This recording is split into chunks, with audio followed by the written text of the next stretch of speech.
I just feel like I've been around the block, ripping up fantasy stock, working around the clock. Look at the view from the top. Researching rookies a lot? No, I just be listening to pods. Yeah, one in particular, I'm just a messenger. Let me just pass on the rock. Browning, brunning, pruning, pronouncing ain't what he's doing. What he's doing is not losing, but infusing you with new things. And there's Dennis the Bennett, yeah. The man is a menace, yeah. Building a dynasty, some of the finest things. Promise you won't regret it. Sly as a fox, cultured in pop. Give him his props. Here is a thought, here is a box, and you cannot compare them at all. So don't even try. Careful with the news, but when you use a take, I take up Tony Fire. I mean Dyer, because anyone else is a huge mistake. Whoa, fantasy round table, fantasy round table, yeah. Fantasy round table. Come take a look at the crown, baby. Hey, fantasy round table, fantasy round table, woo. Fantasy round table. Come take a look at the crown, baby. Go. Hello and welcome to another episode of the Fantasy Football Roundtable Podcast. It's a Friday afternoon. We're going to wrap up our look at the class of 21 prospects by looking at pass catchers, a combination of receivers and tight ends who just completed their third year. And we'll look at a little bit of news. Dennis, how was the rest of your week? My week was long. It seemed like it just drug on forever and ever and ever.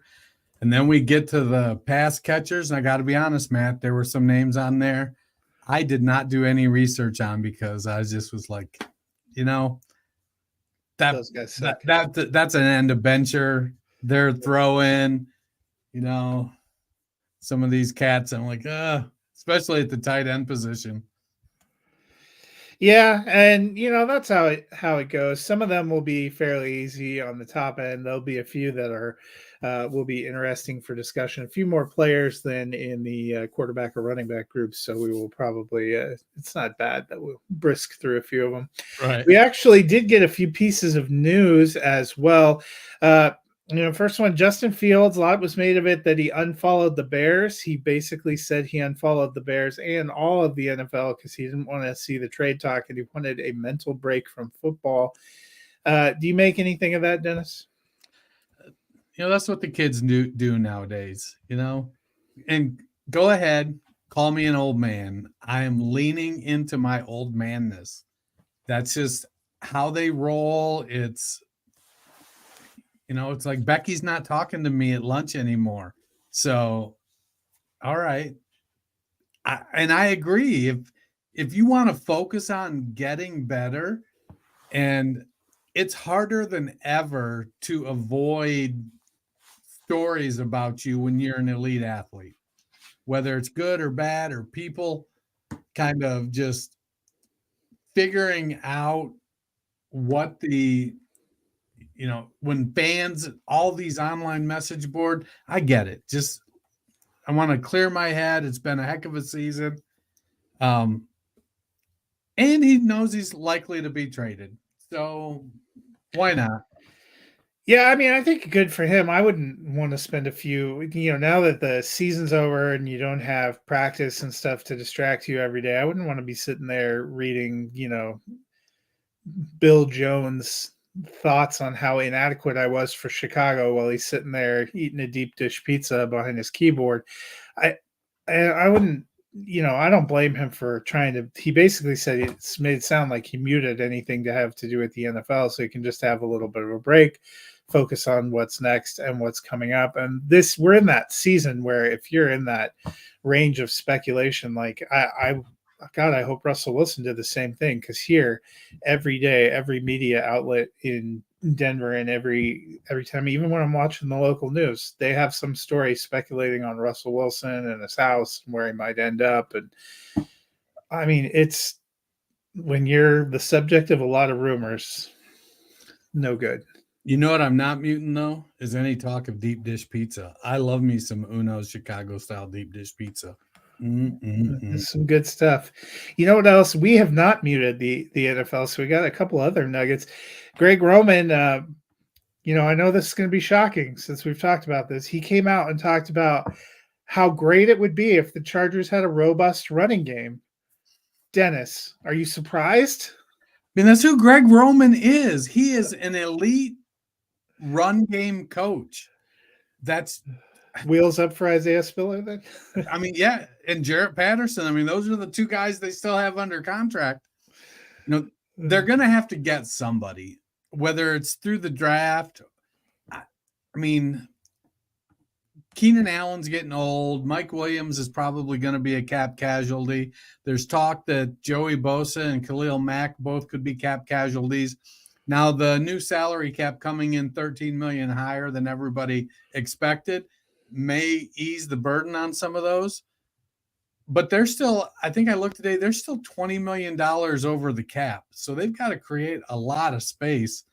33 million if you include what should be their rookie pool. So they have some work to do. And when Isaiah Spiller is really the only running back you have on your roster, and you're touting we're going to run the ball, you're either going to not that, or it means Herbert. They liked what they saw. He was their leading rusher in a few of those games last year. Yeah, not by choice. But he's a mobile guy. No, I think I don't know if they're going to go high price free agent. They could get Barkley. They could get who's that other cat? Josh Jacobs. Derrick Henry's probably going to be cheaper than both of those guys. We've seen Tony Pollard he's not a bell cow back. So I know the free agent running back market isn't too bad this year. The downside is that teams just don't really value running back. So the pendulum has swung way, way away from running back value. I'm not expecting, to be honest, I'm not expecting a running back to be drafted till maybe late in the second round right now. Now we're early in the process and I could change my mind. Maybe the third round. Yeah. I mean, it's not a great running back class coming in this year. So Greg Roman, I mean, I guess you got to zig when everybody else is zagging. Yeah. Another piece of news, both the Seahawks restructured Geno Smith's contract to free up cap. Saints did the same with Derek Carr. To me, I think both those kind of signify that those guys are going to be the presumed veteran starters this year, and then we'll see what happens. Did that do anything for you? Well, I think it makes sense for both teams to keep their veteran quarterbacks. Geno he had a down year last year. They're bringing in a defensive-minded head coach again, and I don't know where Geno is an older quarterback, and he's not an elite older quarterback. He's I think heading towards that Ryan Tannehill, Matt Schaub end of career. What did Schaub have, like 6 games or something in a row? He threw a pick 6, or 4 games in a row throwing pick 6s at one stage. I feel like it might have been more than 6. And so, Geno and Carr both are they're not sunsetting, but I think their days of being fantasy relevant or fantasy desirable are quickly coming to an end. They're dynasty rebuild quarterbacks. Well, I got to start somebody. Let me put one of these guys in I can get cheap.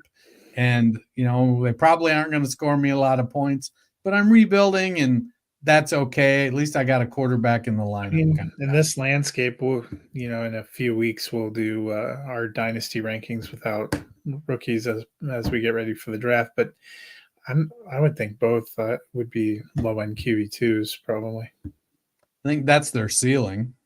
Well, for 2024, the quarterback landscape ain't great. Quarterback quagmire. Yeah, I mean, after, I don't know if you even get through the top 12 before you start having questions, and I'm not entirely sure that the incoming rookie class changes a lot. Speaking of cleaning up the swamp, holy cow! Last bit of news.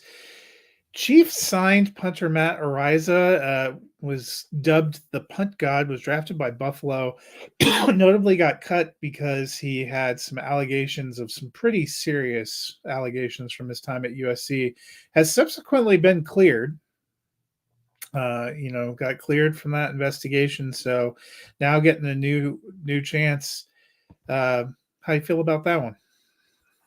He was a great punter in college, and special teams matter.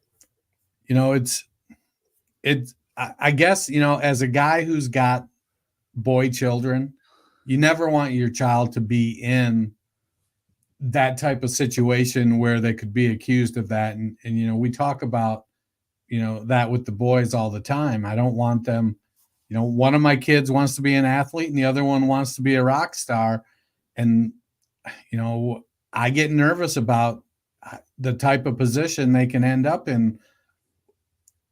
I think if he's been cleared, I haven't followed it very closely, but I believe not only cleared, but like had all the charges dropped. Yeah, so it looked really bad. It was, if I recall, it wasn't USC. I think it was Arizona. San Diego State. No, I think it was Arizona. Arizona State. Yeah, Arizona State. I don't know.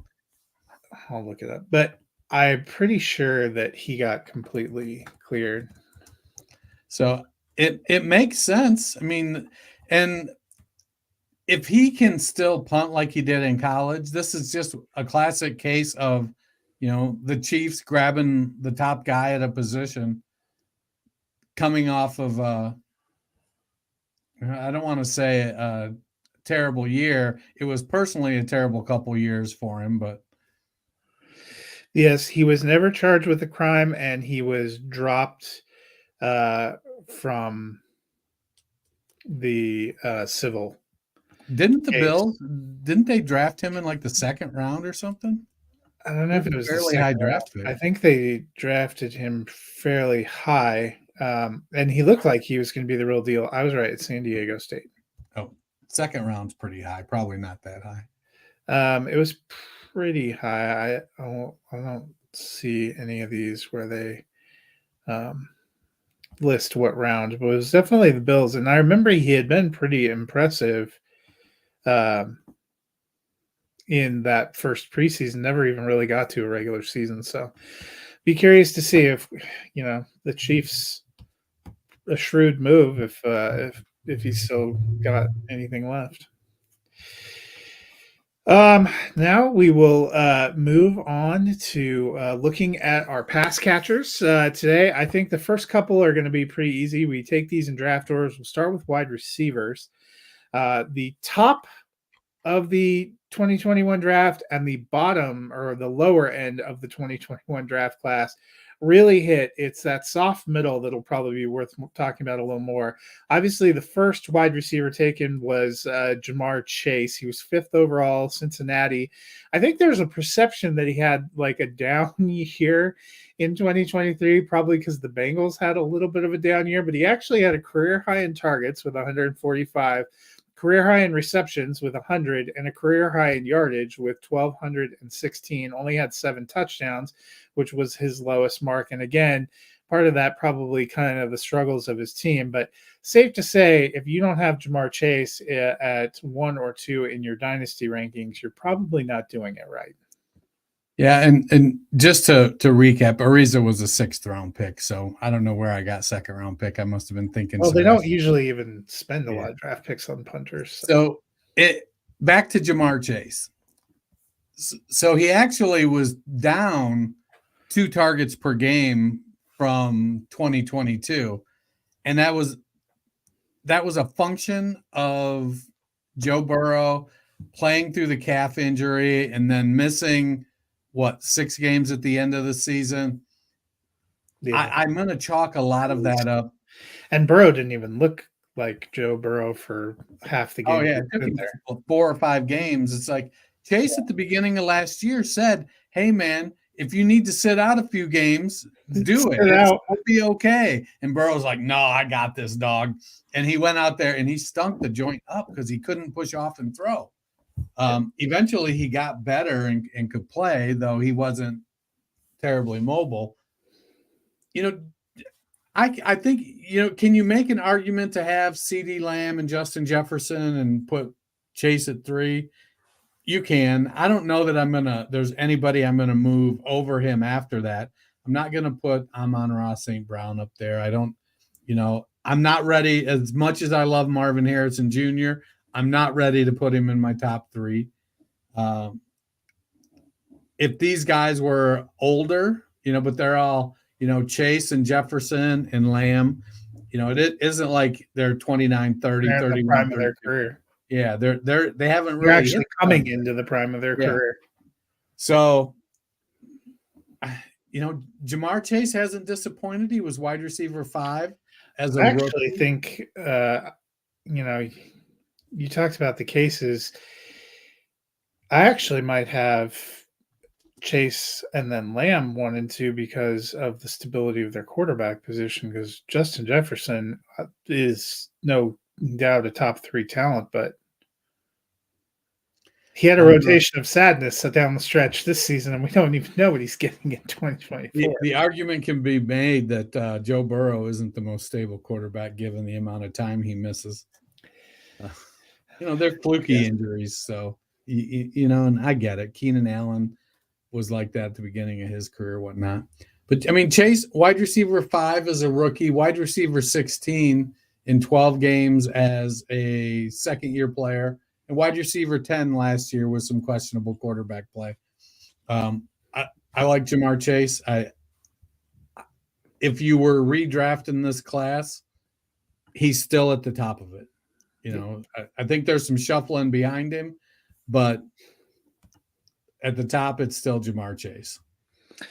I'm going to take these next 2 guys together because I think they're in similar situations. That would be the second receiver taken was Jalen Waddle with the number 6 pick right behind Chase. And then Devonta Smith went at the 10th pick. Waddle with Miami, Devonta Smith with the Eagles. Waddle, 140 targets as a rookie, had more than 100 receptions. The last 2 years, he's been paired with Tyreek Hill. We wondered how that would do. He's seen over 100 targets, but more in the 72 to 75 reception range. Last year, 72 for 1,014 4 touchdowns. Devonta Smith, a little bit similar the last couple of years paired with A.J. Brown. He's still a big part of what they're doing, but maybe not the sole focus. Saw 112 targets last year, 81 receptions, 1,066 yards, 7 touchdowns. I think either of these guys, if they didn't have competition, could push to be wide receiver 1 value in Dynasty. I like them both a little bit better as high-end wide receiver 2s because of the role in the offense, though for Smith, if A.J. Brown ends up departing, maybe he gets a little bit of a bump. But how do you feel about them? Yeah, Smith, I would have them reverse in this order, though I would have another guy ahead of both of them. I like Devonta Smith, and he has shown, like, as I look at my my wide receiver evaluation, I have a thing for big, strong wide receivers, guys that weigh 215, 220, 6'2", 6'3". Devonta Smith isn't that. He's 6'1", he's 175, 180 pounds, soaking wet. But watching him play, he is something else. I think he could be a wide receiver 1. Unfortunately, they went out and got A.J. Brown, and then they have Jalen Hurts as their quarterback, who runs a lot, vultures touchdowns from both running backs and wide receivers. And we've seen it when, the old saying is winning cures all. But with wide receivers, that's not always necessarily the case. And, we saw A.J. Brown get a little, mouthy when he wasn't getting the ball quite as much as he thought he should. And in the end, that meant that Devonta Smith ended up as a wide receiver too. Jalen Waddle, it was an interesting situation because they do have a passing quarterback and a passing offense, but they also have an extremely effective rushing offense. And I would have, I don't know how much of Waddle finishing as wide receiver 29 last year was Tyreek Hill going for 2,000 yards and them just kind of Waddle also missed some time getting banged up. And maybe they forced it a little bit to Hill when they didn't need to. it's interesting. You look at their seasons as a rookie. Smith was wide receiver 30 and Waddle was wide receiver 14. He stepped right in. Then was last year Hill's first season in Miami? Yeah. So then their second year, they finished back to back. Waddle wide receiver 8, Smith wide receiver 9. Last year, even with AJ Brown, Devonta Smith was a wide receiver 2 at wide receiver 16, and Waddle was wide receiver 29. So they're like their 3-year spans are like opposite of each other. Well, and I feel like 2022 is probably the best case scenario for both guys, and that's why I it's not that I don't think they have upside, and it's almost the same thing that we talk about when we talk about T. Higgins. It's not that you don't have upside and talent; it's just in the situation and where they are. For me in Dynasty, I like them better in the is betting on them as a wide receiver 2 than betting on them as a top 12 finish, even though it's still possible, as we've seen, for them to get up there. Yeah, they're guys I like is, if I could have them, these are the type of guys, if I'm building a heavy wide receiver team, and if I could have them as my wide receiver 3s, because I know they have the upside, but they also have the target competition. And so I'm more comfortable thinking of them in low-end wide receiver 2, high-end wide receiver 3 territory. Well, we won't be super pumped for the next guy, even though he was taken 4th in the draft, first round, 20th pick overall. That was Kadarius Toney. Went to the Giants, didn't really do a ton there. Ended up getting traded over to Kansas City. He has had a couple of issues. He struggled with health at times, but also he has struggled mightily with any kind of production. Last year, appeared in 13 games. Missed a huge stretch down the end of the season and into the playoffs. We're not sure, based on some of his comments, how much of that was because he was physically totally unavailable. But only had 38 targets, 27 receptions, 169 yards, and a touchdown in a pretty good Kansas City offense. Was a healthy scratch for the Super Bowl. I'm going to say at this point in time, I have no faith, and I don't actually think Toney needs to be rostered. Yeah, he's cuttable. He's a guy that is gonna flash, but he makes MVS look consistent. It's crazy. He's got talent, but I don't think the desire to play is there, and that's why little injuries hold him out longer than normal. He has terrible concentration. I don't know. I think we've spent too much time on him. I'm not that much higher on our next guy, which is Rashad Bateman, who went also in the first round, 27th overall. He is another guy has struggled at times to stay on the field, but in a team that was desperate for wide receiver production, he played 16 games in 2023, only saw 56 targets, caught 32 passes, 367 yards, and a touchdown.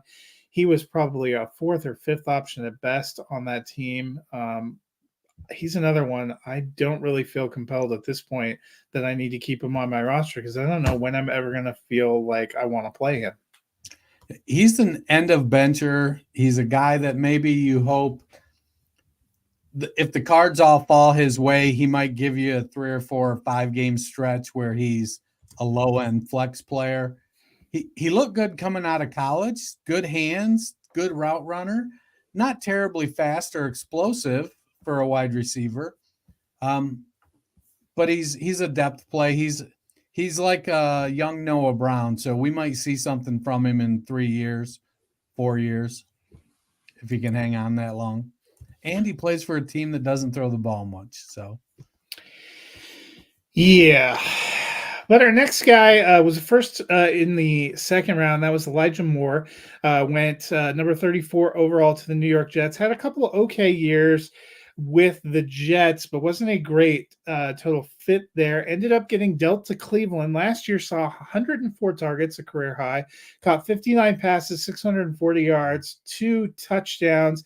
Actually contributed a little bit in the rushing game as well. Dennis, I don't know that I would have him as a lock top 36, but I liked him as kind of a number 3 option in the passing game in Cleveland. I liked the fit, some of the gadget work they were using him in. I think he's got week-to-week flex value. Yeah, he's a wide receiver 4-5 kind of guy. You want to, he may pop off on your bye week and help you out. There's really only a couple guys behind him that I would want over him. There's potential there. And if it was 15 years ago, we would all be primed and saying, this guy's ready to break out next year. He was wide receiver 52 on a team that, had quarterback issues, didn't pass a ton. We'll take the chance. Now, he's in a better situation, I think, in Cleveland than he was in New York. And the opportunity is going to be there. Amari Cooper is a veteran, and he just seems to be underappreciated. And I think as long as he's in Cleveland, he's going to be the one. And then Cedric Tillman came in as a rookie last year, flashed a little bit, but Tillman and Moore have an opportunity to make some waves if Cleveland throws the ball more. Our next guy, also a second rounder, also named Moore, and that would be Rondale Moore, kind of a short, gadgety player, was taken number 49 overall by Cliff Kingsbury to Arizona. He had some moments, actually caught 54 passes as a rookie, but last year, no more Cliff Kingsbury. They're kind of transitioning there. He was the healthiest he's been. He appeared in all 17 games, saw 62 targets, caught 40 for 352 and a touchdown. Also carried 28 times for 178 yards and a touchdown. I think he still has value. They're shifting around there, but they have him. They have Michael Wilson. They'll probably take somebody in the draft, maybe a Marvin Harrison. But I don't feel like as confident even as with Elijah Moore when I'm looking at him. He feels more like kind of an end of bench bye week flex option to me. Do you like him more than that, less than that? I'm not sure he's rosterable, to be honest. Interesting. You would rather roster Bateman than Rondale Moore? I think so. And it could be because Bateman is 6'1" and Rondale is 5'1", which didn't work out for you last year. Yeah. So, I think Rondale's fantasy points were pumped up a little bit because the team just was so terrible, and he carried the ball a few times, had a couple nice runs. I don't know. Maybe it's my hatred of him for what he did against Ohio State when he was at Purdue. Maybe that's got me, not liking him, but I just don't think he's, him and the next guy on the list, like if you stack them on top of each other, I don't know if they're as tall as Michael Wilson. Well, that next guy is Tutu Atwell. I'm so fascinated. I mean, I know Bateman had first-round draft capital, but he has done nothing and feels like he's in a worse situation to me than Rondale Moore or this next guy, which is our other second-round pick. Tutu Atwell went 57 overall to the Rams. We saw literally nothing from him in his first year, next to nothing from him in his second year, but towards the stretch last year, he started to seem to slip into that wide receiver 3 role for the Rams. Saw 67 targets, caught 39 passes, 483 yards, and 3 touchdowns. I feel like he's still an end of bench rotational bye week flex option for me because I like his offense and because he seems to have some kind of a role. Now I'm prepared for the Rams to get anybody else potentially this offseason and for me to feel less good about that. But I take it you're not even that bullish on him. With Cooper Kupp and Puka Nacua there's just not any targets to go around to anybody else with any consistency. It seemed like he was only productive when Cooper Kupp was out.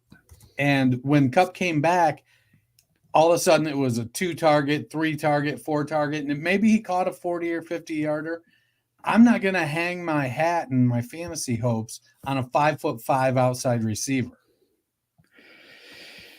Next up, we have another second-round pick taken 59 overall, and that's Terrace Marshall. I remember being excited when he was drafted because there was the allure of him going to his college coordinator in Joe Brady. That didn't work out that year when they were together, and it really hasn't worked out since. He looked like he maybe was taking a little bit of a step forward last year when he got 28 passes for 490 yards. But for a woeful Carolina passing game, he really couldn't crack the list this year.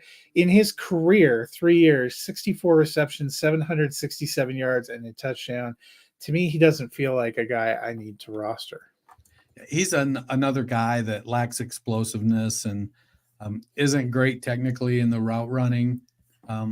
He just hasn't developed as a wide receiver. I'm not really wasting any time. I expect Mike Williams has been linked to Carolina a lot. They drafted Jonathan Mingo last year. DJ Chark is there, but he can't stay healthy. They're going to do something at wide receiver, and I don't think it's going to positively affect Terrace Marshall.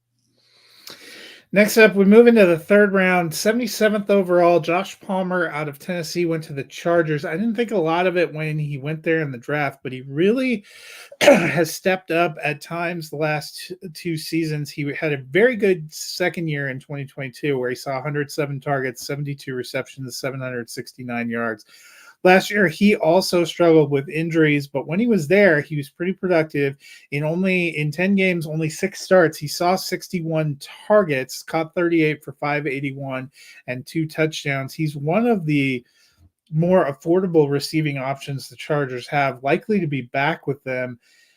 I'm not saying I feel good about him as a weekly starter at this point in time, but I think he's definitely worthy of a roster spot in that offense with that potential. I like Josh Palmer. And when I saw him on this list, I was like, wait a minute. He's like an 8-year, 9-year veteran guy. It seems like he's been around forever. And the fact that he's only going into his 4th season, his first 2 years, 10.7 yards per reception. So he was very clearly a possession guy. Last year, Keenan Allen was healthy most of the year till the end when they were out. And Mike Williams was out with the injury. And so Palmer worked a little more downfield, had a 15.3 yards per reception, almost 5 yards higher than his career average coming into it. I like Palmer. I think I think he's probably best suited to be a wide receiver 3 for some team, most notably the Chargers. But I could see him, if he can stay healthy, I can see him, pushing to be the wide receiver 2 for his team.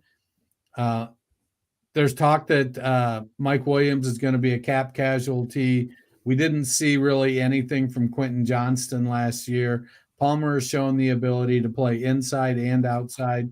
And if Keenan is healthy, Keenan's going to be in the slot and hog all the targets.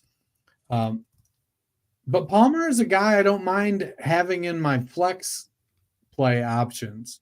I'm most comfortable with him there. So he's my wide receiver, probably 5 is the best.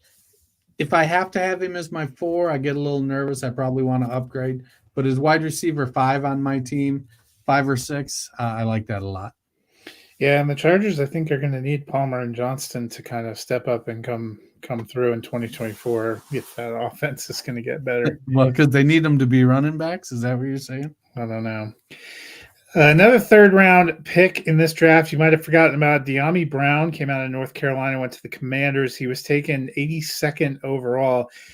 He has not done anything in his NFL career. He has only 29 receptions for 476 yards and 3 touchdowns total. Last year, appeared in 17 games, saw only 23 targets and 12 receptions. Dennis, I don't feel like I need to roster him even with the changes in Washington. Yeah, he's flashed a little bit, but he's clearly been overtaken by Jahan Dotson, Curtis Samuel, and then he was always behind Terry McLaurin. I'm not. I would put him towards the bottom of this list. I honestly, I would probably want him over Tutu or Rondale, or definitely over Kadarius Toney. Next up, our last third round pick, and that's Nico Collins. He went number 89 to the Houston Texans. He had an okay first couple of years, more than 60 targets each year, more than 30 receptions, 400 plus yards. Last year really broke out in 15 games, did really well with CJ Stroud. Saw 109 targets, 80 receptions, 1,297 yards, 8 touchdowns. He and Tank Dell looked like a pretty good tandem there for a good young up and coming Texans offense. I like him to be in the wide receiver 2 range. How are you feeling? Yeah, he has an opportunity to really grow with CJ Stroud. He's the big wide receiver to Tank Dell's little wide receiver. Maybe a little more of a possession guy than Dell is. Good end zone target. What did he have? 8 touchdowns last year on 80 catches. So, I'll take a touchdown every 10 catches. I like Nico Collins. What was he? He was a classic third-year breakout guy. Wide receiver 93, then wide receiver 72. Only played 10 games in his second year. So the potential was there. The way he was going, he could have had a better year. But yeah, Collins, he would probably be my wide receiver. He would definitely be my wide receiver 5 in this class. I thought you meant overall for a minute, and I was like, you really like him. Somebody who might actually make a case for being wide receiver 5 overall is the guy that was probably the biggest steal in the NFL draft and in a lot of fantasy drafts because of where he went. He was going, for me, in some of the drafts I was in the late second or in the top of the third round. And he has been a baller. And that is Amon-Ra St. Brown, went 112 overall into the 4th round. He is a player who has improved on his targets, receptions, yardage, and touchdowns every year in the NFL.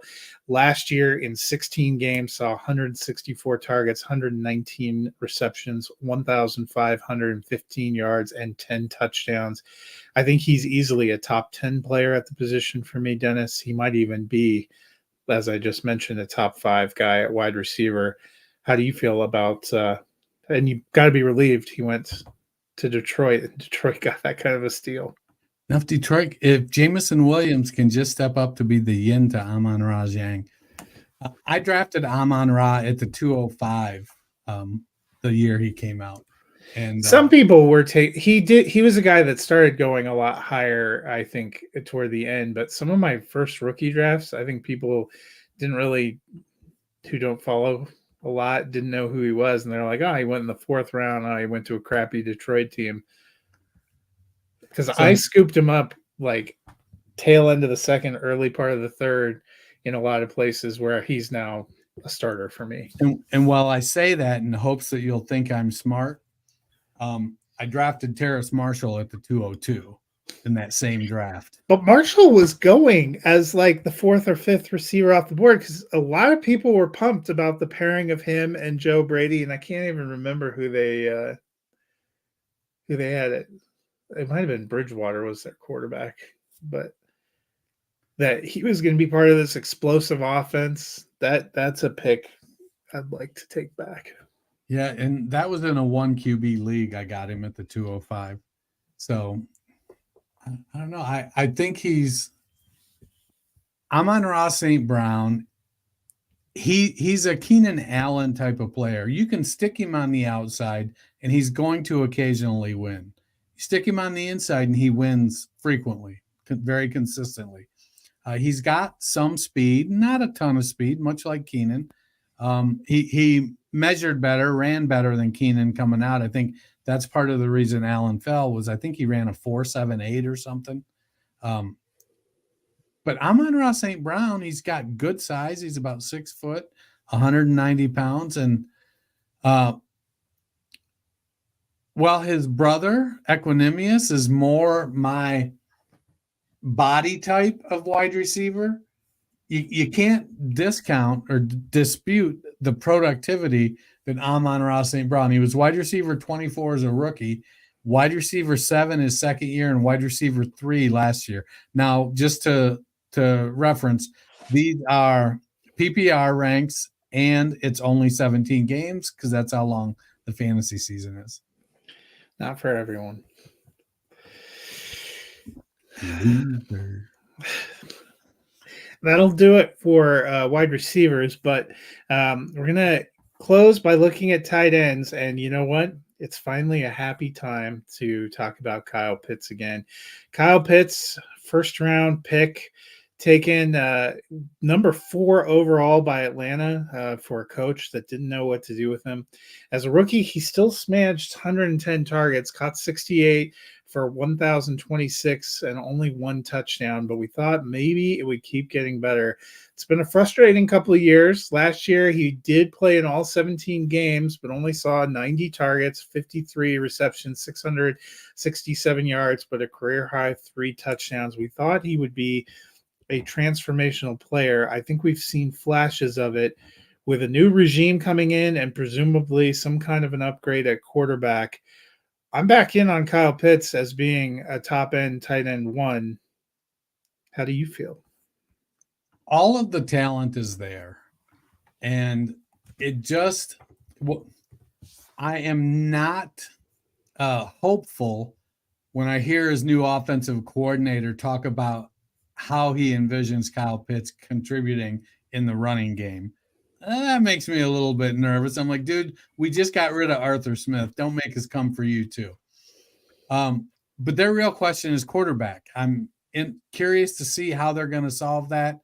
Where they're picking, they're not going to get one of the top 3, and they're probably higher than you would want to draft any of those second 3 quarterbacks. So are they going to go the veteran route? Are they going to get Kirk Cousins? He's a guy that's been rumored to be available to go there. Justin Fields, we're going to bring him home.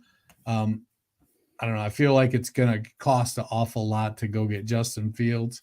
And they don't, I don't think the Falcons are a Justin Fields away from being like a deep playoff run contender. So as much as I would love to see Justin Fields go and play with Kyle Pitts and Bijan Robinson and Drake London, I just don't know that makes sense for the team. I mean, Pitts, the big challenge is his targets have gone down all 3 years. Now, they did tick back up a little bit last year to over 3 targets per game. He was productive in the with touchdowns a little bit, about flat for his last 2 years. I love the talent. I think when you look at the tight ends out of this draft, he's clearing away the guy you want to roster. Well, I think there's 2 decent rosterable ones, but I think he still has the best potential. And that's probably, unfortunately, because the guy that went after him in the second round, 55 overall, Pat Freiermuth, he looked like the better option after the first year. 7 touchdowns as a rookie, kind of buoyed that, caught 60 passes, caught 63 in year 2. Last year, limited to 12 games due to injuries, but also the inefficiency of that offense started to wear on him. Only 47 targets, only 32 receptions for 308 yards. And now we had mentioned the crushing force of Arthur Smith that held Kyle Pitts down for 3 years. He has now gone to Pittsburgh. I feel I'm not totally out on Freiermuth, but I feel much better with him in the tight end 2 range. How are you feeling? Yeah, he kind of feels like his ceiling is maybe tight end 10 right now, until we see what happens. I mean, part of the reason Arthur Smith got a job as a head coach is because he showed he was a good offensive coordinator. Now, Derrick Henry can do that for a coach. We've seen it happen with quarterbacks. Adam Gase, everybody thought he was going to be great because he had Peyton Manning. We've seen several Tom Brady offensive coordinators get opportunities and not be worth a hill of beans. I'm gonna, kind of reserve judgment. I'm not going out and trying to acquire Freiermuth. He's a good tight end. My bigger concern might be like what's going to happen with Darnell Washington. He is just a monster, 6'7", 275 pounds with good athletic ability.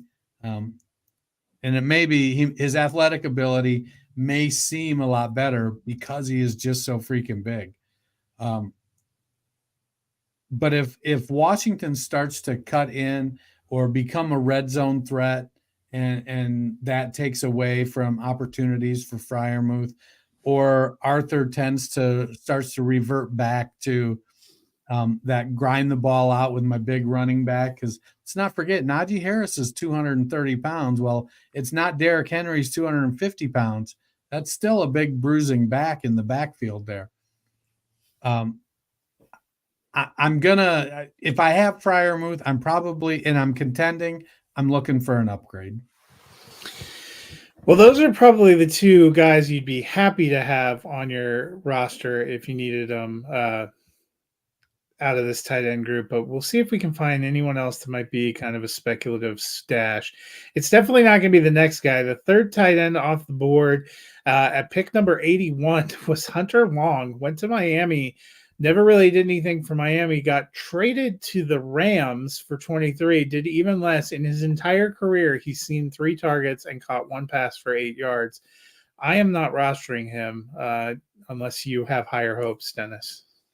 So these last 5 tight ends you've listed on here, there's probably only 2 that I have even the least bit of interest in. And Hunter Long and the next guy, Tommy Tremble, are not 2 of them. Yeah, Tommy Tremble went 83, 2 picks later to the Carolina Panthers. I had some hopes that maybe he could get in there as a pass catcher, but we just haven't seen it in 3 years. Only 99 targets, 62 receptions, 548 yards, 7 touchdowns. I'm with you. I really just don't see that he needs to be rostered. So with this list of tight ends after Freiermuth, what you're hoping is for a Gary Barnidge season. That's if you roster any of them, that's what you're hoping for. I'm going to say the next guy, Kylan Granson, went in the 4th round, number 127. I actually am sort of interested in not going to rely on him yet, but the Colts have taken a tight end in the draft the last couple of years, plus Mo Alley-Cox. They have Will Mallory in the mix. They had somebody else that I'm forgetting right now, Kylan Granson, Mo Alley-Cox.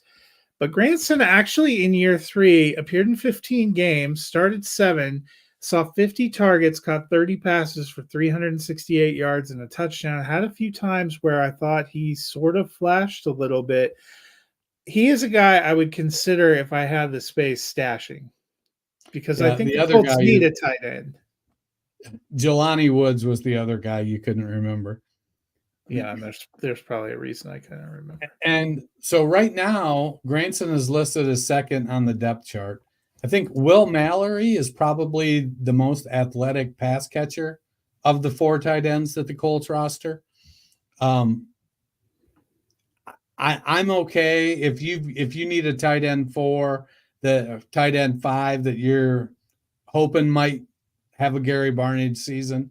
Of these 5, Granson and the next guy, Brevin Jordan, those are the 2 guys I'm going to hold on to. Yeah, and I think Jordan has some appeal for the same reason. He was taken 5th round, 147 overall.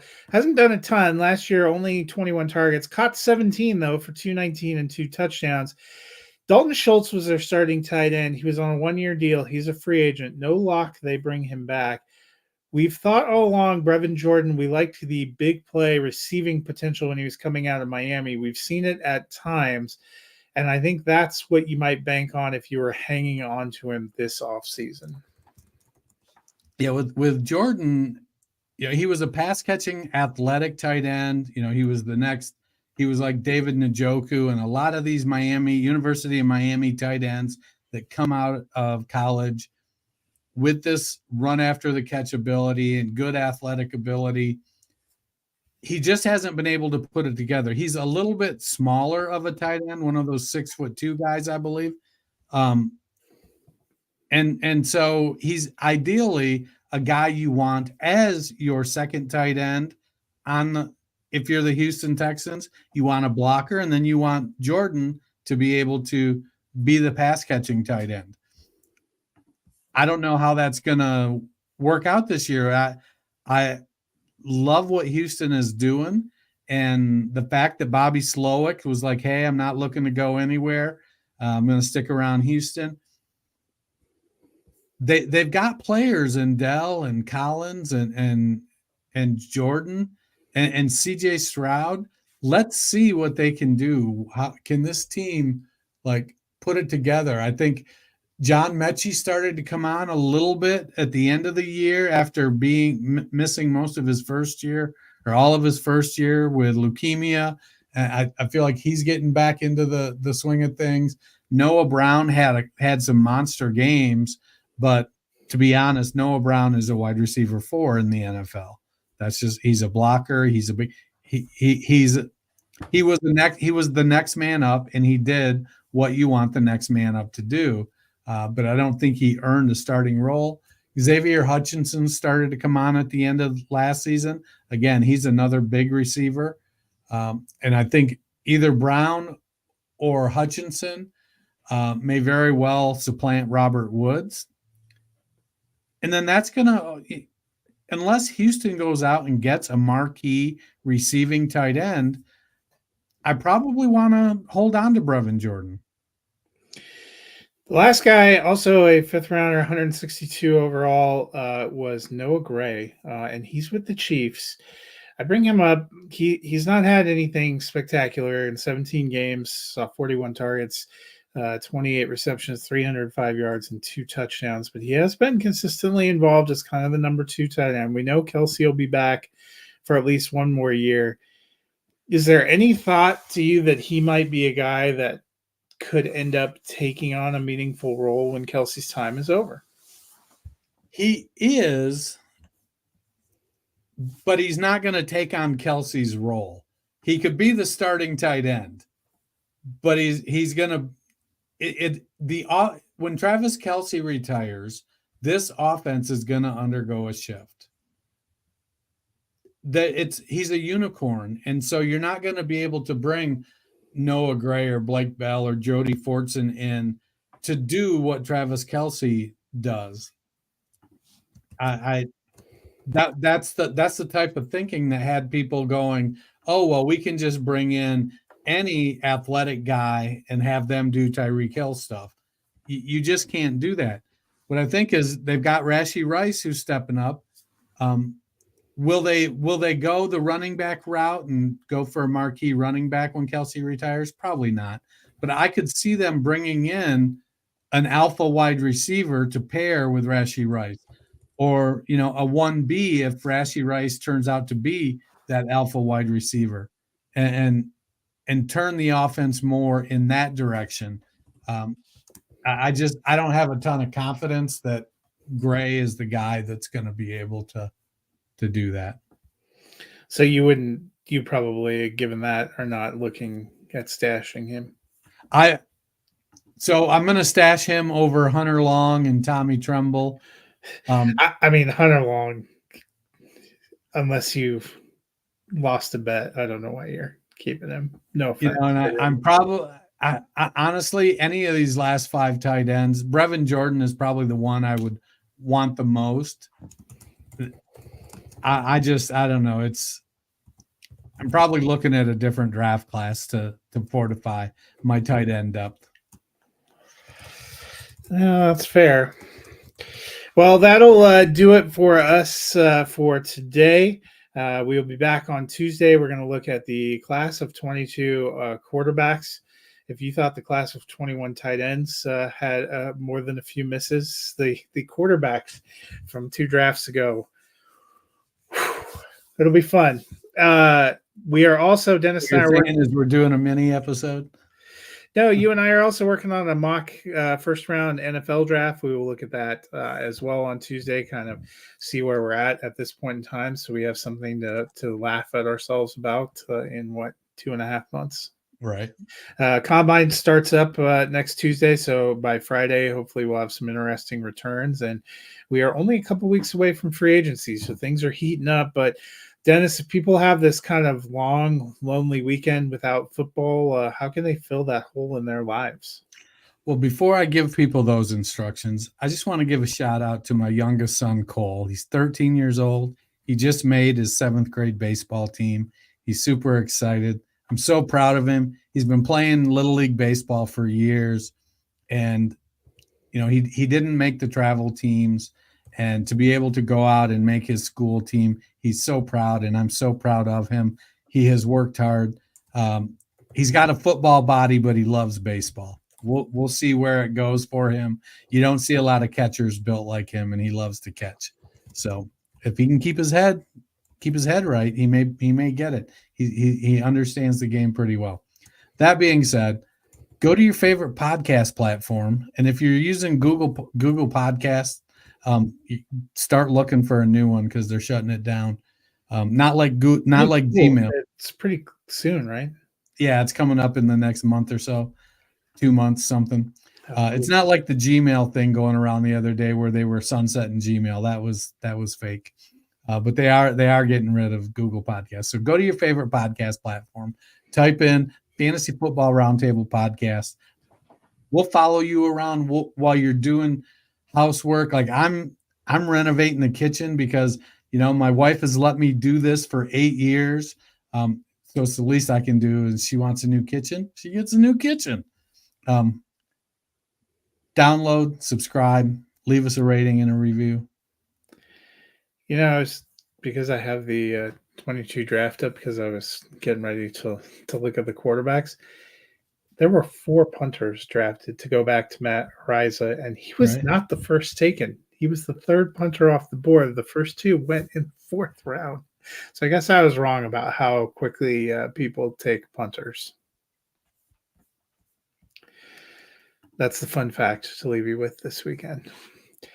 But we will be back on Monday talking Dennis's fan favorite, Desmond Ridder, and our first round projections for 2024. You guys have a great weekend. Like the Beastie Boys say, kick it.